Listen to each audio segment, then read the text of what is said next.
क्या सरकार तय करेंगी कि शादी किस उम्र में की जाए? क्या सरकार तय करेंगी कि मोहब्बत किससे की जाए? क्या सरकार तय करेगी कि हम क्या खाएं, क्या पहने, क्या ओढ़े, कैसे इबादत करें? क्या सरकार तय करेंगी कि हम किससे रिश्ता रखें? मोदी सरकार के इस नए विधायक के पीछे की बातों को हम समझने जा रहे हैं इनकलाब समाचार के इस यूट्यूब चैनल के ऊपर में, और हम आपके सामने वो तथ्य रखने जा रहे हैं जो आपको किसी भी मीडिया में देखने नहीं मिल रहे हैं। वो तथ्य हम आपके सामने बयान करने जा रहे हैं जो कोई भी पॉलिटिशियंस आपके सामने नहीं रख रहा है। जिस डायरेक्शन में इस चर्चा को ले जाया जाना चाहिए था उस डायरेक्शन में चर्चा नहीं जा रही है। मैं शाकिर रज़ा खान इनकलाब समाचार में आप सभी का इस्तकबाल करता हूँ। अस्सलाम वालेकुम रहमतुल्लाहि व बरकातुहू। मेरे तमाम देखने वालों को आदाब अर्ज़ है। तो आइए, शादी की सीमा 18 से बढ़ा के 21 करने के पीछे के मोदी सरकार के तथ्य क्या है और उसके तर्क क्या दिए जा रहे हैं, इससे किन लोगों को फ़ायदा होने वाला है, किन लॉबीज़ को फ़ायदा पहुंचाने के लिए मोदी सरकार ये कार्य कर रही है या ये विधायक लेके आई है, और इस विधायक का सैंपल सेट क्या रहा है, आज हम इसी पे चर्चा करेंगे। सबसे पहले तो हम आपसे बताना चाहेंगे कि मोदी सरकार ने जो शादी की लड़कियों की सीमा 18 से बढ़ा के 21 साल कर दी है, ये क्यों किया और इसके पीछे क्या वजह है। तो हम थोड़ा पीछे लेके चलते हैं आपको कि जब भारत में अंग्रेज़ों का राज था और 1926 में एक विधायक पास किया गया। 1926 में एक विधायक पास करके लड़कियों की शादी की सीमा, जो उम्र की जो सीमा है, कम से कम वो 15 साल निर्धारित की गई। उस वक्त के कल्चर के हिसाब से, उस वक्त के खान पान के हिसाब से, उस वक्त के फिटनेस के हिसाब से ये सीमा दुरुस्त थी। लेकिन जब जैसे जैसे दुनिया आगे बढ़ती चली गई, भारत आगे बढ़ता चला गया, भारत में आज़ादी आई और आज़ादी के बाद में तो कॉन्स्टिट्यूशन ऑफ इंडिया बना। इसके बाद नए नए कानून को अमेंडमेंट किया जाने लगा और जो प्रैक्टिसेस लॉसेस में नज़र आने लगी सोसाइटी के लिए, उन प्रैक्टिसेस को चेंज करने के लिए एक अवेयरनेस कैंपेन्स शुरू किए गए। इसी बीच में 1978 में यही सीमा को बढ़ा करके 15 से 18 साल कर दिया गया। 15 से 18 साल कर दिया गया और 18 साल में एक लड़की को बालिग मानकर, एक लड़के को बालिग मानकर उसे सारे संवैधानिक राइट्स जो है वो दिए गए। वो तो कॉन्स्टिट्यूशन में भी दिए गए थे। उसके बाद अमेंडमेंट किया गया शादी की उम्र को की सीमा के लिए। शादी की उम्र की सीमा 18 साल इसलिए रखी गई थी ताकि एक लड़की की फिज़िकल फिटनेस जो है वो कंप्लीट हो जाए, वो प्रेगनेंसी कंसीव कर सके, वो रिस्पॉन्सिबिलिटीज़ को उठा सके और अपने जिस्मानी ताकत के जितने भी कार्य है वो कर सके। ज़हनी तौर पे वो तैयार हो सके एक रिलेशनशिप के लिए, ज़हनी तौर पे वो तैयार हो सके एक बच्चे की परवरिश के लिए। ये साइकोलॉजी और साइंटिफिक रीजंस के तहत किया गया। तो फिर ऐसा क्या हुआ कि आज मोदी सरकार को अचानक ये आयु सीमा जो है 18 से 21 साल कर देनी पड़ रही है। तो हम इस पर भी एक और बात पे रोशनी डालना चाहेंगे कि लड़कियों के लिए ये तर्क दिया जा रहा है कि 21 साल के पहले लड़कियां मेंटली और फिजिकली प्रिपेयर्ड नहीं होंगी मैरिज के लिए, यानी एक रिलेशनशिप बॉन्डिंग के लिए, प्रेगनेंसी कंसीव करने के लिए वो फिट नहीं रहेंगी, रिलेशनशिप बॉन्डिंग के लिए मेंटली वो प्रिपेयर्ड नहीं रहेंगी। ये तर्क दिया जा रहा है। अच्छा, ये तर्क देने के लिए मोदी सरकार ने क्या किया वो भी हम बताते चले आपको।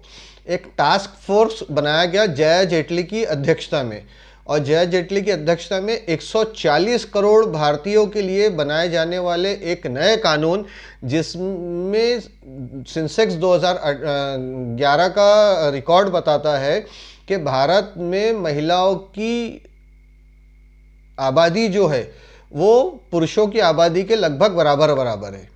1000 पुरुष पे 930 महिलाएं हुआ सेंसेक्स में दर्शाई गई थी। अब ये कुछ वेबसाइट्स की रिपोर्ट्स के मुताबिक, कुछ मीडिया रिपोर्ट्स के मुताबिक, अभी इस वक्त में भारत में 1000 पुरुषों पे 1020 महिलाओं की संख्याएं बताई जा रही है।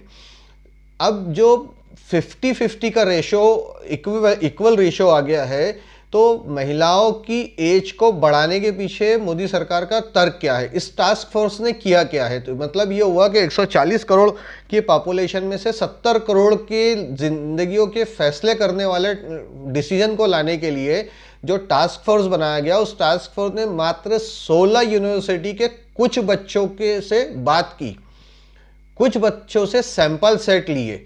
वो सैंपल सेट किससे लिए गए? तो जाहिर सी बात है, जया जेटली अगर बात की टीम या उनकी टास्क फोर्स बात कर रही है तो वो एबीवीपी जैसे ही ऑर्गेनाइजेशंस के सैंपल सेट लेंगी, एबीवीपी जैसे ही ऑर्गेनाइजेशन से ही बात करेंगी, जो उनकी ही पार्टी की ऑर्गेनाइजेशन है, उन्हीं की पार्टी से लिंक करती है, उन्हीं की पार्टी से जुड़ी हुई है, जिसकी पेरेंटल ऑर्गेनाइजेशन आरएसएस ही है, तो उन्हीं से उन्होंने बात किया। मात्र 15 एनजीओ से बात की, इस टास्क फोर्स ने सिर्फ उन 15 एनजीओ से बात की। तो बट ऑब्वियस है उन्होंने कोई क्रॉस एनजीओ के साथ तो बात नहीं की होंगी, जो बीजेपी, आरएसएस या इन्हीं के किसी संगठन द्वारा चलाई जा रही एनजीओ है, उन्हीं से बात की होंगी। यहाँ दो तर्क दिए जा रहे हैं। एक तो ये है कि लड़कियों में एनीमिक कंडीशंस बढ़ रही है, ये बताया जा रहा है, फैक्ट्स भी है, आंकड़े भी बता रहे हैं कि लड़कियों में एनीमिक कंडीशंस बढ़ रही है, लेकिन उसके रीज़न कुछ और है। उस रीज़न को छुपाने के लिए ये 21 साल किया जा रहा है एज की। मोदी सरकार ये कह रही है कि महिलाओं में कमज़ोरी जो है वो खून की कमी के कारण बढ़ रही है। अगर सरकार को महिलाओं में खून के कारण बढ़ने वाली कमी की इतनी ही फिक्र है, तो मेरा एक छोटा सा सवाल है कि जो मेडिसिन्स मार्केट में महिलाओं के लिए ज़रूरी है, उनके प्राइस क्यों बढ़ाए गए? जैसे एक नेरोबियन फोर्ट करके टैबलेट आता है, वो उसमें विटामिन बी के अलग अलग कॉम्बिनेशन है, B12 है, B6 है, BA है, ऐसे कॉम्बिनेशंस का वो टैबलेट है। वो टैबलेट आज से 1 साल पहले, कोरोना से पहले की अगर आप प्राइसिंग पे उसके नज़र डालते हैं तो 18 रुपये की MRP पे वो टैबलेट आता था 30 गोली का, यानी 18 रुपये में 30 गोली आप 1 महीना खा सकते थे, डेली 1 गोली करके। कोविड जैसे ही शुरू होता है, कोविड के कुछ दिन के बाद नई MRP आ जाती है, उस पर 22 रुपये की, 22 रुपये की वो MRP बढ़ के कोविड के सेकंड वेव में सीधे पहुंच जाती है 32 रुपये।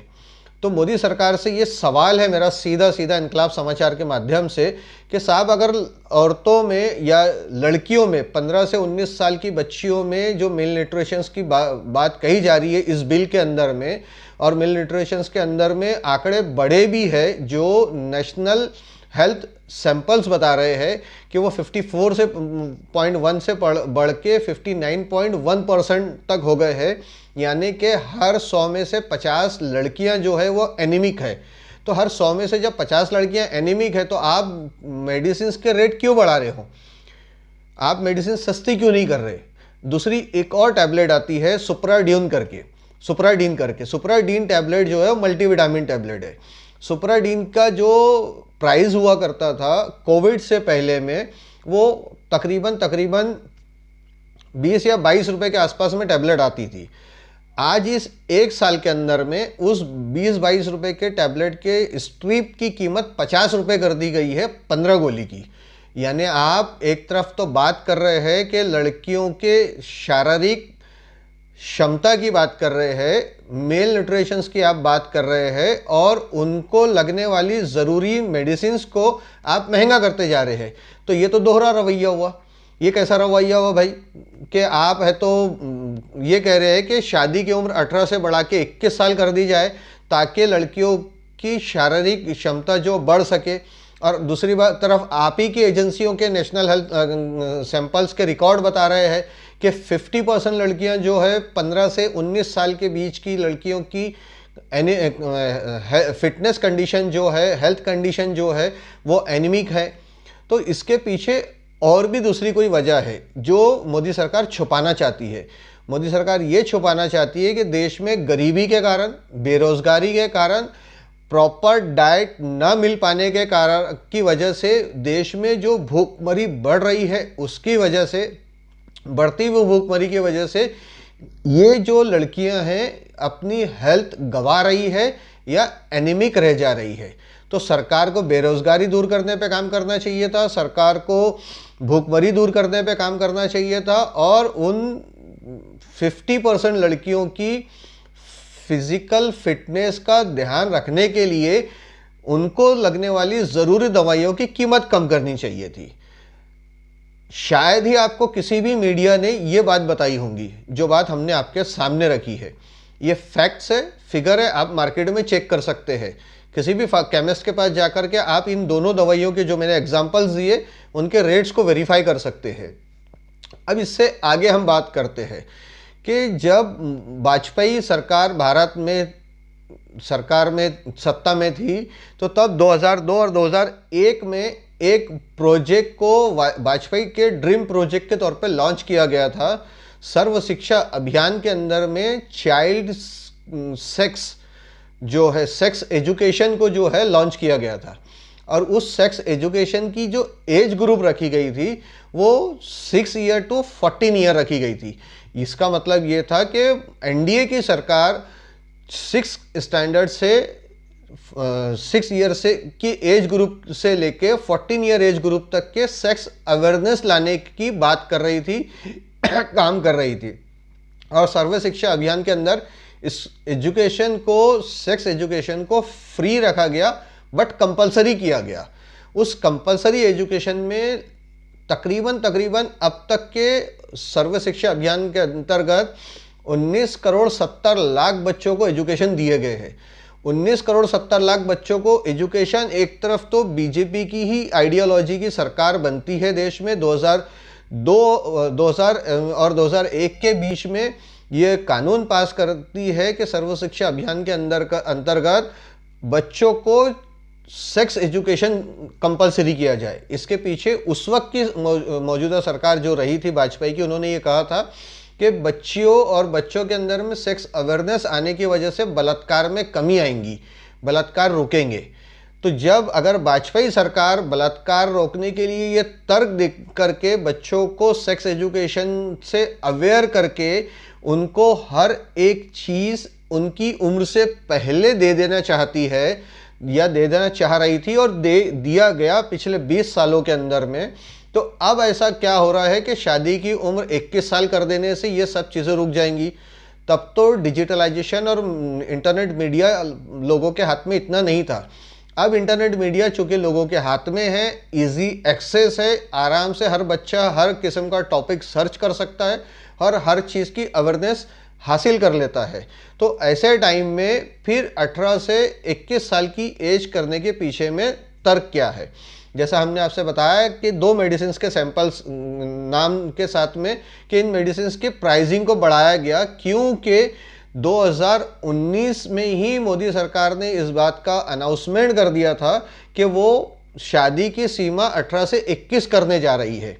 इसका मतलब ये है कि 2019 से 2021 तक के फार्मा इंडस्ट्रीज़ को तैयारी करने का मौका दिया गया और फार्मा इंडस्ट्रीज़ और मेडिकल इंडस्ट्रीज़ को आपके लिए एनीमिक कंडीशंस की मेडिसिन के प्राइसिंग बढ़ाने का मौका दिया गया, जिस पे कोई रेगुलेटरी नहीं दिखाई पड़ती आज के वक्त में। जबकि कोविड महामारी चल रही है, सरकार खुद कहती है कि मल्टीविटामिन खाइए, तंदुरुस्त रहिए ताकि आपको कोविड ना हो, और मल्टीविटामिन टैबलेट्स और ब्लड की कमी को पूरा करने वाली मेडिसिन के रेट बढ़ाती है।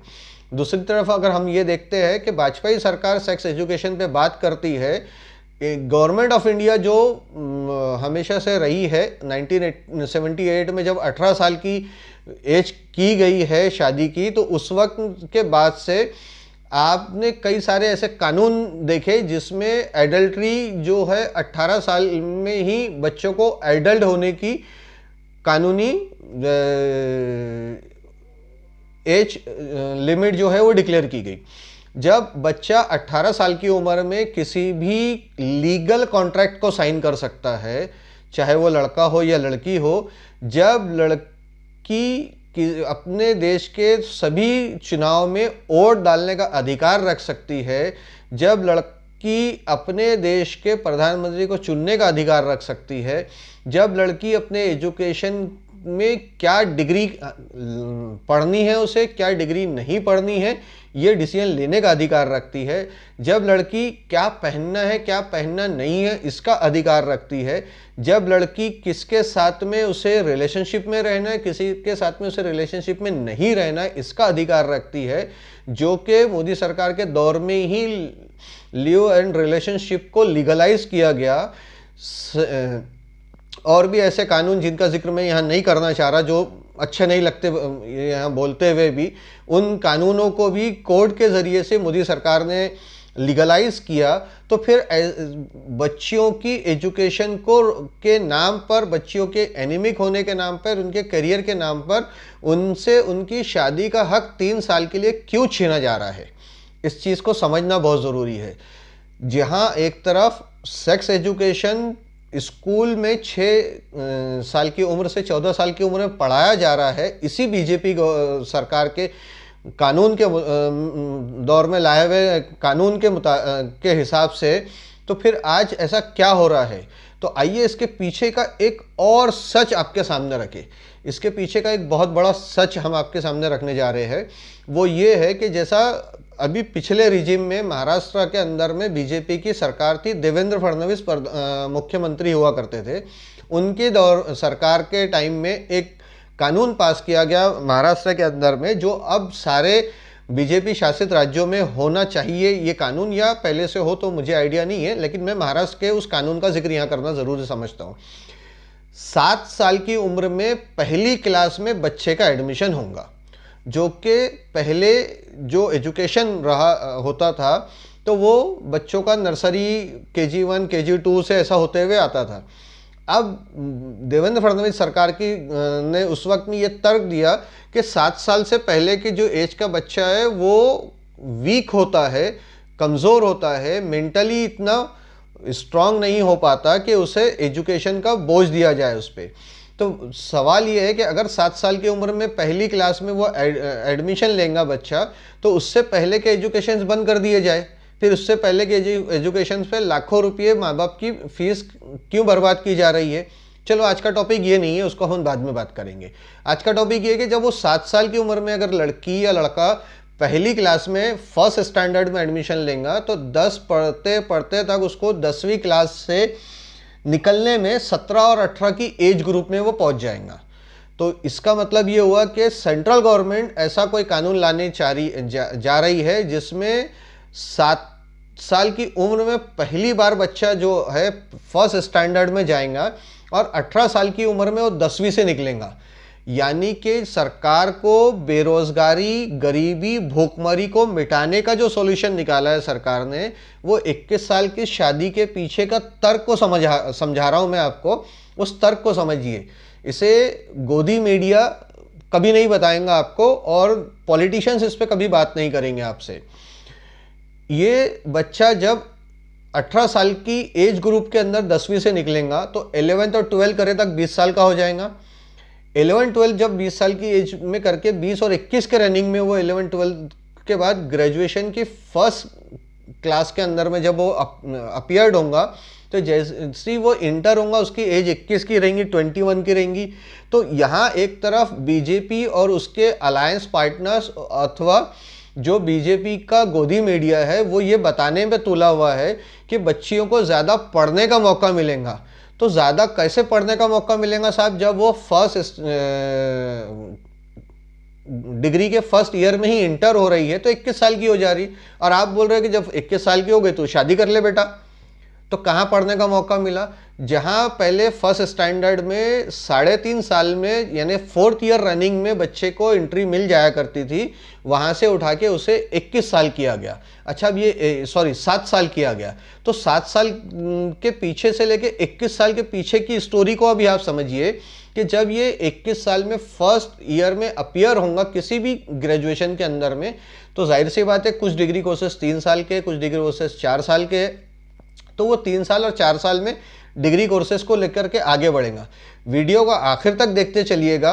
वीडियो पसंद आए तो आप इसको शेयर भी ज़रूर कीजिएगा। आपके कोई सुझाव हो तो कमेंट बॉक्स में ज़रूर लिखिएगा, और हमारे यूट्यूब चैनल इनकलाब समाचार को सब्सक्राइब ज़रूर कर लीजिएगा ताकि हमारा हर वीडियो आपको सीधे मिल सके देखने के लिए। जैसे ही बच्चा जब 21 साल की उम्र में, ये लड़कियां ग्रेजुएशन के फर्स्ट ईयर में इंटर होंगी और वो 4 साल के डिग्री कोर्स में है, तो उसकी एज जो है वो 25 से 26 रनिंग की तरफ आ चुकी होंगी। अब ये बच्चा 25 और 26 रनिंग में जब जाके डिग्री लेगा, तो डिग्री लेने के बाद में वो पीजी करने जाएगा, क्योंकि मोदी सरकार का तर्क ये है कि इन्हें ज़्यादा पढ़ने, सेल्फ कॉन्फिडेंट होने और अपने पैरों पे खड़े होने का मौका दिया जा रहा है। तो 27 साल 26 साल की उम्र में जब वो ग्रेजुएशन होके बाहर निकलेगा बच्चा या बच्ची, तो उस वक्त तक तो वो अनएम्प्लॉयड ही रहेगा।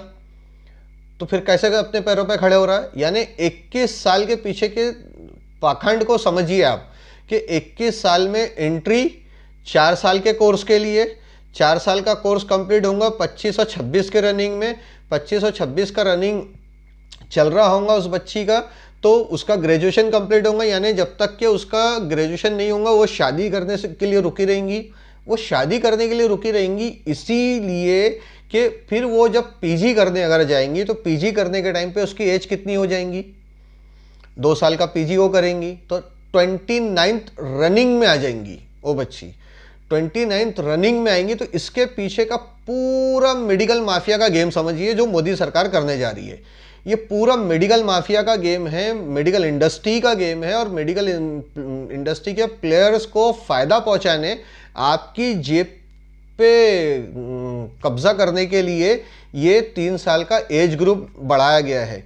ऐसे ही नहीं बढ़ाया गया, ऐसे ही एक टास्क फोर्स के 16 यूनिवर्सिटी के कुछ बच्चों से बात करके या 15 एनजीओ से बात करके नहीं बढ़ाया गया। इसके पीछे का एक पूरा ब्लूप्रिंट है, पूरा एक मास्टर प्लान है। और वो मास्टर प्लान ये है कि जब आप 29 रनिंग में पीजी करके बाहर निकलो और उस वक्त आप शादी करना चाहो, तो हमारे यहाँ का ड्रॉप आउट रेशो लड़कों का बहुत ज़्यादा है, लड़कियों का ड्रॉप आउट रेशो कम है। तो ड्रॉप आउट रेशो ग्रेजुएट करके लड़के बाहर आके अपने किसी न किसी एम्प्लॉयमेंट पे लग जाते हैं, लड़कियां आगे पीजी करने के लिए चले जाती है। तो जब वो 29 की एज में जाएंगी और उसके बाद जब वो शादी करने आएंगी, तो क्या मोदी सरकार ने मेडिकल फेटर्निटी के गायनिक डिपार्टमेंट के किसी एक्सपर्ट्स का ओपिनियन लिया? तो अब तक जितनी भी स्टेटमेंट्स आए हैं, जितनी भी रिपोर्टें आई है, उसमें कहीं पर भी इसका कोई जिक्र नहीं है। तो आइए हम मेडिकली चैलेंजेस के तरफ भी इस बारे में बात करें आपसे। तो मेडिकल चैलेंजेस क्या आएंगे कि आज के डेट में हम जितना भी कुछ खा रहे हैं वो सब का सब अनाज हो, चाहे दाल दाना हो, चाहे जो भी चीज़ हो, वो हम मिलावट का खा रहे हैं, यानी जहरीले पदार्थ का खा रहे हैं। तो जो जहरीले पदार्थ का खाद्य पदार्थ हम खा रहे हैं वो हमें वीक कर रहा है फिजिकली। फिटनेस जो हमारी है, मेंटल हेल्थ जो है हमारी, स्ट्रेस के कारण, बच्चों के एजुकेशन स्ट्रेस के कारण उनका मेंटल हेल्थ खराब हो रहा है। मिलावट का खाने की वजह से हमारी फिटनेस जो है वीक हो रही है। तो जो मोदी सरकार कह रही है कि लड़कियों में खून की कमी के कारण, एनीमी कंडीशंस की वजह से उनकी प्रेगनेंसी कंसीव्नेस में प्रॉब्लम्स होने के वजह से ये बच्चियां जो है वो अपना हेल्दी जीवन नहीं जी पाती है, हेल्दी लाइफस्टाइल उनकी नहीं रह पाती है। इसीलिए हम 18 से 21 साल कर रहे हैं। तो यहाँ मेडिकल का जो रोल है उसको आप समझिए।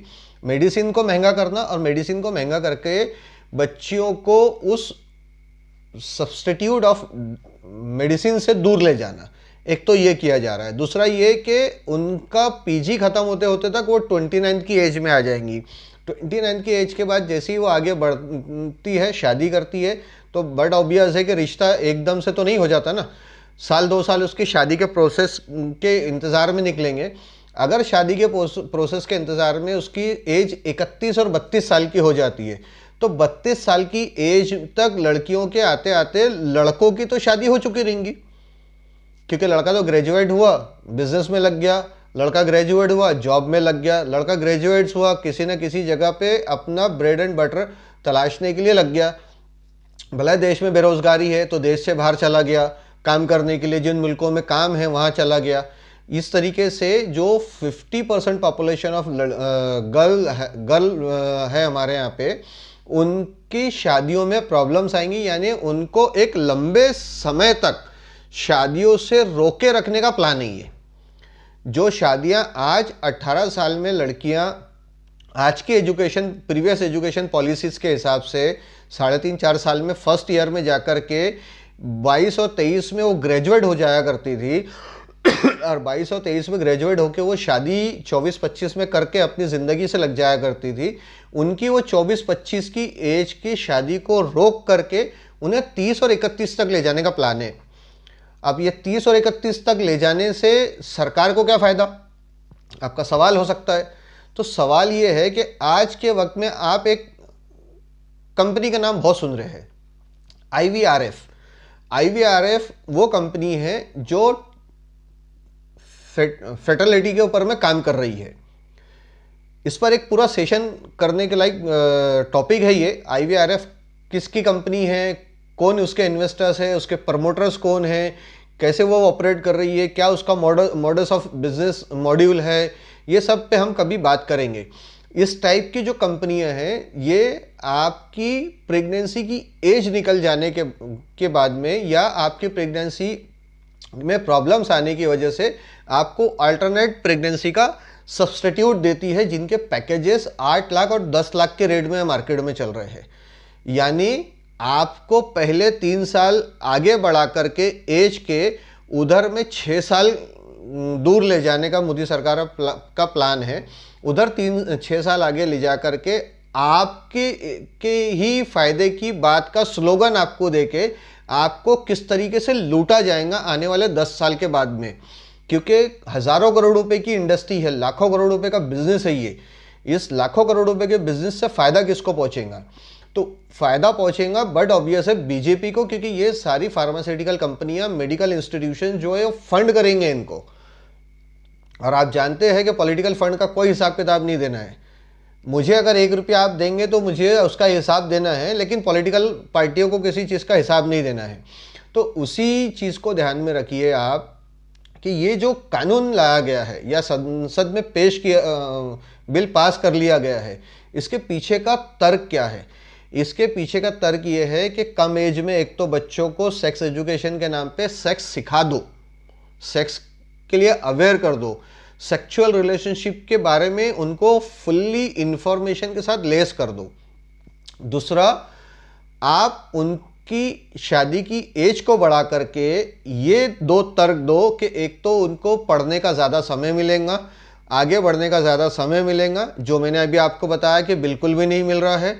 दूसरा ये कि वो एनीमिक है, खून की कमी की वजह से उनको हमें ज़्यादा एज तक शादी से रोकना है ताकि वो और परिपक्व हो सके, यानी फिजिकल फिटनेस जो उनकी स्ट्रांग हो सके। वो भी नहीं होने वाली, नहीं हो रही है, या जो मेडिसिन उनको दरकार है उसकी कीमतें पहले से बढ़ा दी गई, आगे और कितनी बढ़ेगी मुझे पता नहीं। After 10 year down the line 2031 और 32 में अगर आप देखेंगे तो जो बच्चियों की शादियां उस पीरियड में इन कानून की वजह से आगे बढ़ती जाएंगी, उनकी प्रेगनेंसी इश्यूज आएंगे। ये आप किसी भी गायनिक के साथ बैठ के समझ सकते हैं। जो स्टडी मैंने किया, जो आंकड़े मैंने निकाला है, उसके आधार पर ये चीज़ दिखाई पड़ती है कि प्रेगनेंसी इश्यूज को रिजॉल्व करने के लिए इन्हीं पॉलिटिशियंस के बड़े बड़े हॉस्पिटल्स खोले जाएंगे, इन्हीं पॉलिटिशियंस की बड़ी बड़ी हॉस्पिटल इंडस्ट्री के अंदर में ट्रीटमेंट के नाम पर लाखों रुपया लिया जाएगा। ये 3 साल का एज आगे बढ़ाना मतलब सिर्फ 3 साल नहीं है। मैं बस इतना समझाना चाह रहा था अपने इस वीडियो में आप सबको। जो आंकड़े मैंने आपके सामने रखे हैं, उस आंकड़ों के हिसाब से मैंने जो चीज़ें आपसे कही है उस पर आप गौर व फिक्र कीजिए, कंपेयर कीजिए कि क्या ये बात अदर मीडियाज़ के ज़रिए से आपको सुनने मिल रही है, अदर मीडिया के ज़रिए से आपको सुनने मिल रही है या पढ़ने मिल रही है। अगर आपको समझ में आए कि ये नहीं मिल रही है और हमने जो आपके सामने आंकड़े रखे हैं तो उसको ध्यान में रखते हुए अपने सर्कल में इस पर चर्चा करें, पब्लिक डोमेन में इस बात पे चर्चा करें। मेरे इस वीडियो का मकसद ये है कि पब्लिक डोमेन में इसको ज़्यादा से ज़्यादा समझाया जाए, समझे आप लोग भी और पब्लिक डोमेन में इस पर बात करें। अपने वीडियो को ख़त्म करने से पहले मैं एक चीज़ और आपसे शेयर करना चाहता है, वो स्टैटिक्स आपके सामने रखता है, जो स्टैटिक्स आपको कहीं और देखने नहीं मिलते हैं। इनकलाब समाचार हमेशा आपके सामने वो आंकड़े या उस पॉलिसी के पीछे का कारण क्या है, उसके पीछे का षड्यंत्र क्या है, इस बात से अवेयर कराते रहेगा। इस अवेयरनेस के लिए आप हमारे साथ जुड़े रहिए, हमारे YouTube चैनल को सब्सक्राइब कीजिए, वीडियोस को ज़्यादा से ज़्यादा अपने सोशल मीडिया डेटा में शेयर कीजिए और आपके सुझाव जो है वो हमें कमेंट बॉक्स में बताएं।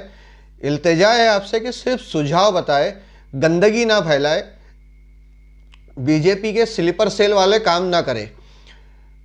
एक और चीज़ वीडियो ख़त्म करने से पहले मैं आप सबसे शेयर करना चाहूँगा, नागपुर शहर सेंट्रल इंडिया का मेडिकल हब है। नागपुर शहर सेंट्रल इंडिया का मेडिकल हब होने के नाते यहाँ पर आज भी कोई गवर्नमेंट का फुल्ली फैसिलिटेड वाला कैंसर हॉस्पिटल नहीं है। इनकलाब समाचार एक मुहिम चला रहा है, आपको वो वीडियो भी हमारे YouTube चैनल पे देखने मिलेगा, आगे भी हम उस पे काम कर रहे हैं।